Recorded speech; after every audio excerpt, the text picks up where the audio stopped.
Broadcasting from New York, New York. It's Grant's Rants, Hollywood Talk. Record low ratings stir panic for the Real Housewives of New York City. Salt Lake City Housewives get even more messy from Mary to Jen. Tamra Judge pulls a stunt. We go line by line on Britney's latest post blasting everyone. And Erika Jayne is not fooling us. That and more with Alyssa Litman and Misiak right now.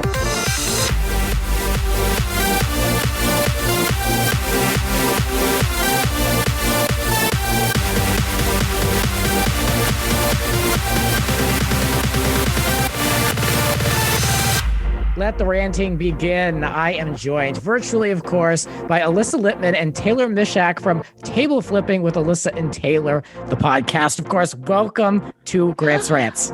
Oh my God, you pronounced my name the best it's ever been pronounced. I hope it was pronounced correctly. I'm moved. Yeah, no, it's the most correct. You just that was spectacular. I'm so honored. Yeah, it's Misiak, and that's it. Just looks different phonetically, so I just give people a hall pass. But wow, best intro ever. Thank you so much for having us. Oh, you're welcome. Let's get into it. We need to get right into the stories. It's been a minute with me on the podcast. I said early on to the listeners, it's the summer. I just moved to New York. It was a horrendous winter, so whenever I could get out, I got out. But this is an important episode because there's too much to discuss to not do it. So let's just kick it off with the Real Housewives of New York City. A New York Post article came out. The title is Insider. RHONY has gone woke and it's killing the show. Now, I always said RHONY is a show that no matter what, I will watch. It could not get bad. I will watch it no matter what. I am struggling. What do you make of this?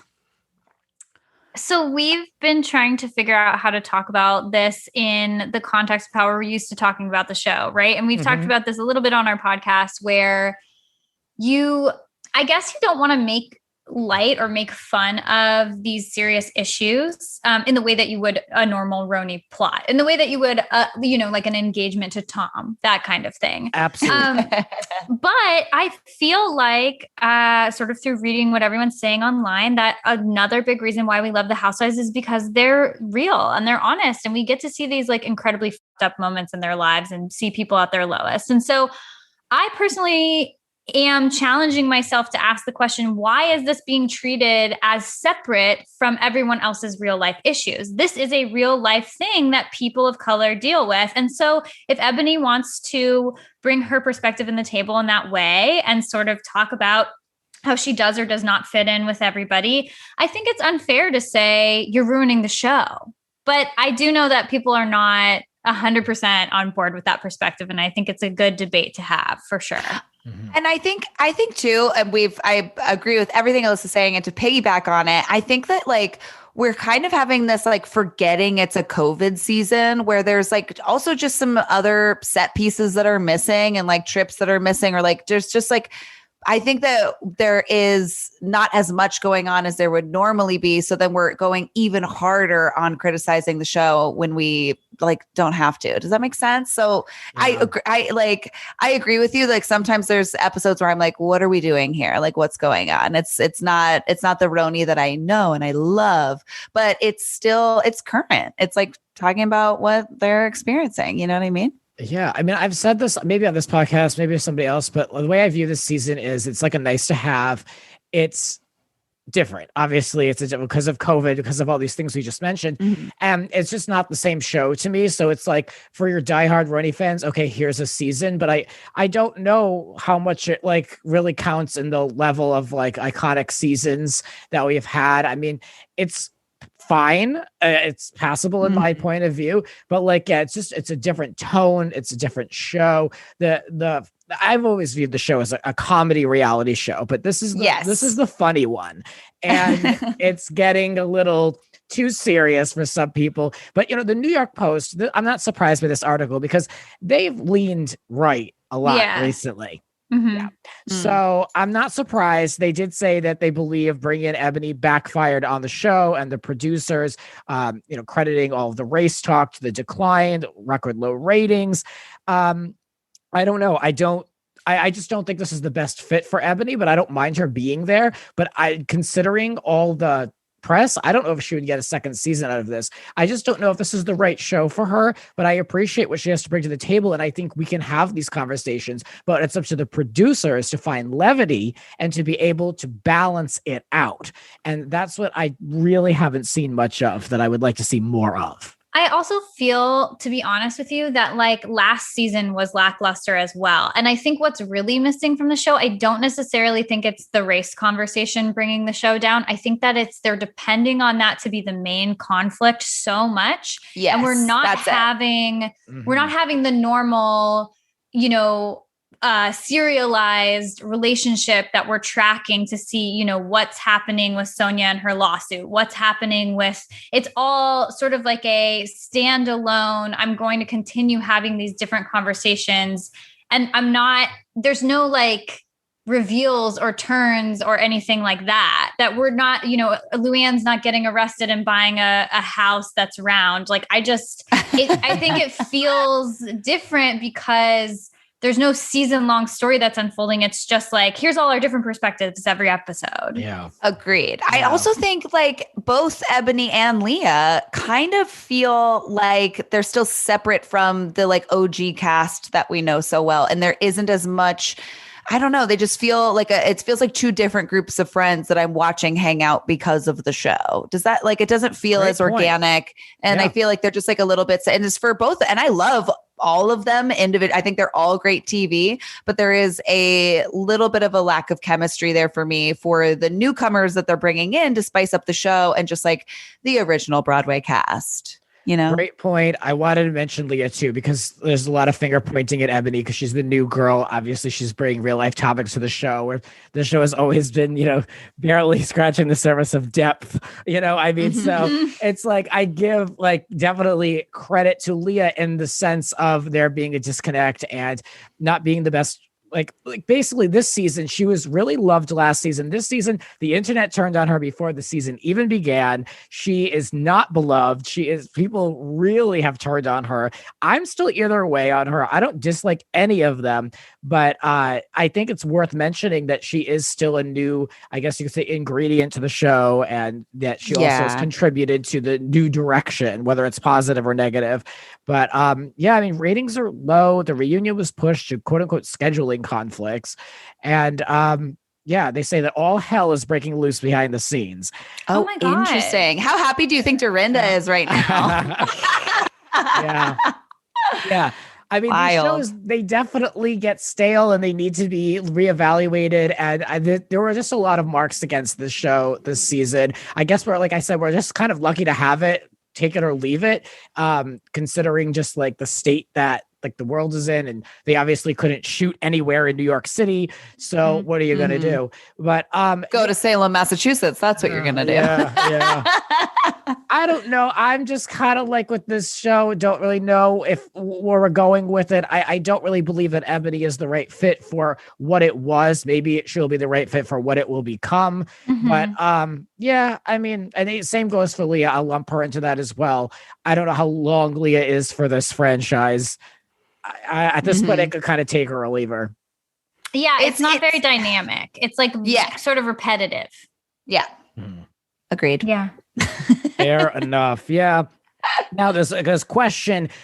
Should this city be hung up for a while to dry? Like OC, should we just kind of put this to the side and wait? There's a rumor. I don't know. What do you think? Wait, what's the rumor? Tell me the rumor. The rumor is that that production has been pushed to 2022 for the next season. Wow. Oh, I think they do. I mean, listen, they're dealing with what is, if you're working on a scripted show that's iconic, and we all know a couple that just like went one or two seasons too long just because of like, this was amazing. And I think that we're watching in the history of Housewives, like something like this, we don't know how to graduate, right? Like eventually, like there does need to be change. There does need to be development in the cast. There needs to be change in the story. And I think we're watching this cast and we're watching Bravo learn how to do that. And it has some funky moments. Does that make sense? Yeah, absolutely. I mean, I think it's weird. I almost feel like we're missing Bethany. Like, I know she's not likable, but she definitely like keeps her eye on the prize and drives the story forward. I love watching Luann and Sonia so much, especially Sonia. Like I could just watch her do anything. So it would make me so sad in a way that I like would not be sad if OC was canceled, but they're in a similar funk where it's like, we've never been in this territory with Housewives before. I've never seen them save a show that's been on this long that's like getting so much criticism. Yeah. I think there's two ways they could go from my friend group and talking to people about this. Like it seems people either want all younger, newer, fresher, reinvent, or they want to go back to all the OGs. And like, I don't know what they would do in this case, but I don't know. I mean, this show has always kind of struggled to find like that quote unquote young mom role that they're like dying to have on the show, but it might be okay to have a Housewives franchise that just skews older. It's just might be an older crowd of women and it's worked and that might be okay in my point of view. I say we bring back Jules and have her cook forks in everyone's calzones. Things like that. Yeah. Who would have thought we'd be looking back at those days and being like, oh, can we go back to that? Yeah. Oh my God, horrible. Let's transition briefly to Real Housewives of Salt Lake City. Not too much to say on this, but I will say, as far as the second season goes, it's amping up to look like a good one. This is a fresh one for me, like for everybody, but I'm optimistic about the show where a lot of the others I feel have really gotten stale. Salt Lake City, it's still holding my attention. Where do you guys stand on it? Couldn't agree more. Oh my God. I am counting down the days until it comes back. I think what a crazy cast, what a fascinating city. Everything about the show, every element, I think is just like so big and wild. And yeah, I'm finding that I can't even keep up with these sort of in between seasons headlines. Like I have so many questions. Yeah, absolutely. It's interesting because I think my biggest criticism last season was like Jen Shah is trying too hard. And then now we just know she was having like an internal mental breakdown because she's scamming so many people and she like couldn't keep it together. So I'm excited to see how that goes. Yeah, allegedly. And now there's this Mary Cosby, Heather Gay is a racist, but Mary M. Cosby is not the most reliable source, if we're being honest. Not to undercut anyone, feelings are valid, but it is, it's interesting because I feel like Bravo's trying to correct all the criticisms that they've had of how like essentially segregated their series have been, right? And so we're having these problems in New York, and it'll be interesting to see how a totally different franchise with a different mix of girls and a different relationships with each other, how that's going to be infused into the conversation, or maybe it won't come up at all. Like I have no clue. Do you guys think that they're filming while this problem is playing out? I wonder, right? Because weren't they shooting? They were shooting when Jen was arrested, and that was months ago at this point. Wasn't that like March? So, yeah. So I can't imagine right now they're still also shooting, but maybe if that was right at the beginning. And I wonder, I have so many questions about that. I also am curious about it feels like that post in terms of just like the font and the artistic execution of it was so interesting to me because she like, it seems like this, like flurry of a sort of like rageful, like announcement. Like I'm declaring this about Heather Gay, but it was executed in a way that I was like, she sat on her phone for a while and made this post. Like I'm fascinated by that. Yeah. I just think I need that show back. I really do. Just to fill in the blanks for those who aren't aware of this story, it's over on Daily Mail. I'm not going to read the whole post because I don't have it in front of me, but the headline is Real Housewives of Salt Lake City star Mary Cosby brands co-star Heather Gay as a Karen and accuses her of being racist on Instagram, and then later deletes the post. You gotta love that. Production had to step in and be like, she deleted it. Yeah. Okay, that makes sense. Okay, yeah. Got it. So she used words like Heather had admitted it and owned it. These are just really dangerous statements and dangerous rhetoric. It's just dangerous rhetoric all around to be throwing out there. Now, we've heard in the press that Heather has kind of sided with Jen. She's the only one that's kind of been team Jen and all of this. So I'm wondering if Heather's on the outs with all of them. I wonder what is Heather thinking? What's really going on? We're going to have to wait and see, I guess.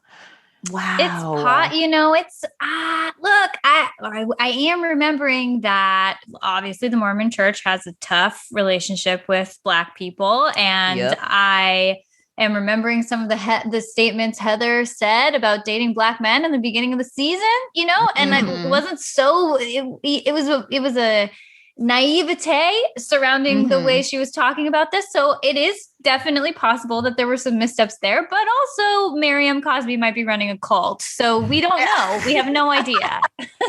There is so much. I love this show. Yeah. They're all so flawed.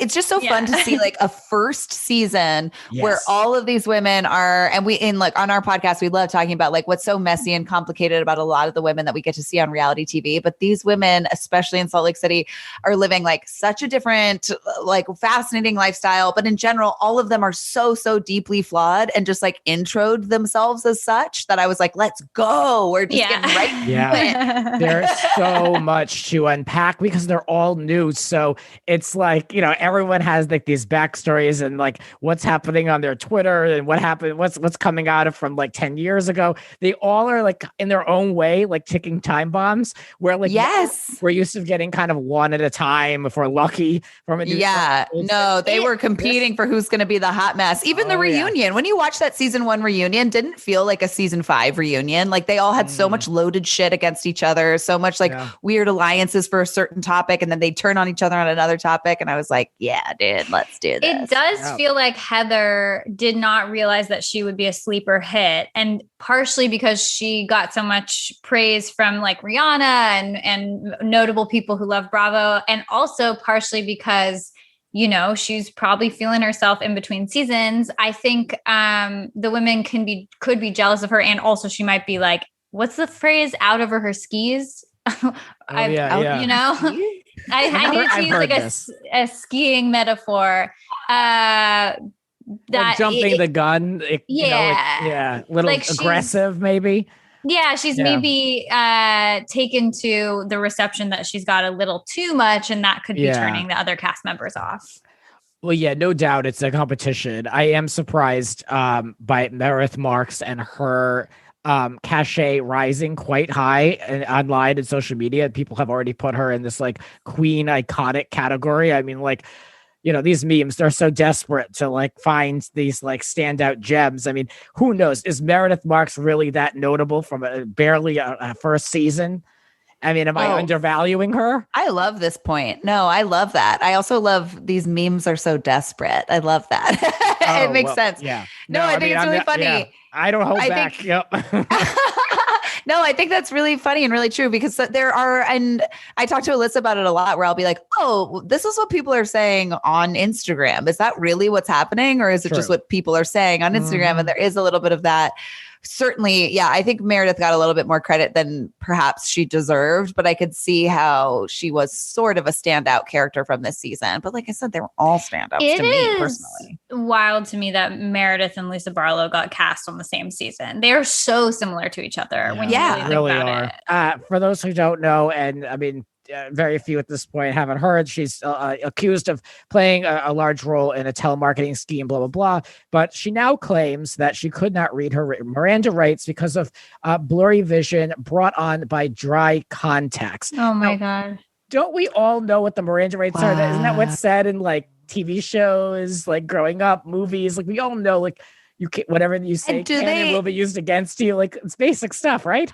That's they have to read it to me, right? Yeah, dude, they don't show you a piece of paper with it written down. Is that what happened to her? And she's like, I couldn't read it. The way I understand it, that it was written in front of her, and it was read to her in sections. So it was like you had both ways of receiving your rights. You could read them or hear them or read along. And blaming context. Now, this is a new one. I'm shook. I have not heard that. That's astonishing to me. And I say that as someone with chronic dry eye. So I think that's wild. It's like, who is around her going, yeah, that's a good idea. That's what you should say. You should talk about your contacts. Like, what? It's almost like she's still auditioning for the show, where this is going to be something that would make a great one-liner in her interview where she uses this as her defense. It's like, no, Jen, this is real life. Like, you're in deep crap. Like, it's odd to me that it almost seems like a mockery of the charge, in my opinion. Oh, insane. And also, I have to toot Alyssa's horn for a moment. And I kid you not, after the premiere of Salt Lake City, she was like, something is fucking fishy with Jen Shah. I don't buy it. Something's going on. I thought it was the husband. You called it. I thought it was the husband. My money was on the husband doing something on the side, having something going on because there's too much of a separation. But nope, it was her. Yeah, you called it then. Yeah. Yeah, it was. Yeah, you spotted it from a mile away. And it's also so dark. And I mean, listen, we're obviously not unfamiliar with housewives doing dark to people, Erika Jayne, but I think it's so fucked up to know that like everything that she was doing was also like targeting elderly people who like didn't even have computers. And then did you read their telemarketing scheme was targeting older people, and then if they already gave them money, they would go back and hit the same victims again. Isn't that so? Yes. Oh, I can't. I know I'm naive, but I was just like so bummed about that. I was like, that's really, really, really dark. Ugh. Yeah. When that voicemail floated around online of her leaving, like your warranty or whatever it was, call us back at your nearest convenience. Like in her own voice, allegedly, but we've watched the show, we heard the tape, infer what you will. That was like earth shattering for me because it's like she's literally getting on the phone and apparently so allegedly. I don't know. I gotta be so careful, but we gotta really talk here. In this last moment of this segment, let's talk real quick. RHOC Tamra, this last week, there was a video posted of her getting ready. Nicki Minaj, who I am not a fan of at all, had a voiceover. Basically, it ended with "It's game time, bitches," leading us to believe they're shooting OC. Tamra's going into this game. Where is she? Never mind. It was a red herring. It's an unrelated interview. This was stupid. I'm still pissed off. Yeah, that's just Tamra's whole shtick, though. I feel like she's so desperate for attention. I am not a fan, and I do enjoy that Heather Dubrow is coming back. Agreed. To OC, though. That's very exciting to me. Yeah. Well, I need more champs in my life for sure. They needed to do something because what they were doing was nothing, and it was bad. Yeah. So I mean, I was really hoping that she would at least just make an appearance at a party and just throw them all off. But then why would she put that on TikTok and Instagram? So I'm all for like a good surprise. I think they need her. I don't think they're far enough along to distance themselves from a Vicky and a Tamra. They just never did anything after they got rid of them. So I think they really need it. I think the show is in desperate need of it. But I mean, this was really stupid timing, and I don't like being led on like this. So not into Agreed. This one. I mean, isn't it fascinating though to talk about like everything that's going on behind the scenes with Orange County and then everything that's happening with New York? And that's what I'm saying, that I think that they're finding their footing right now about how to approach a show and listen, OC is like way more problematic, I think, than RHONY's ever been even. And, I would agree. Yeah. Right. But like what do you do? Do you get rid of a bunch of these like sort of more pillar characters, or do you cling on to them perhaps too long? Like you kind of have to find a perfect balance. And I think that we're watching in both of those cities, Bravo try to figure it out. Yeah, I mean, I've said this now a bunch of times. They had an opportunity with OC to set the whole franchise in a different direction and reset the canvas. And, these shows eventually will reach a point of, like we were saying earlier, where they've kind of run their course. And it seems that they're just going to keep this tired train going and just gonna make it work no matter what happens. And they had this, there are all these shows going to reach this point. So they should have used this as an opportunity to set the bar. But anyway, when we come back, we're going to be talking more general Hollywood talk here on the podcast, from Britney to J-Lo to Erika Jayne. I can sense that I'm going to go off on this story with Erika Jayne. That and more with Taylor and Alyssa. Now this.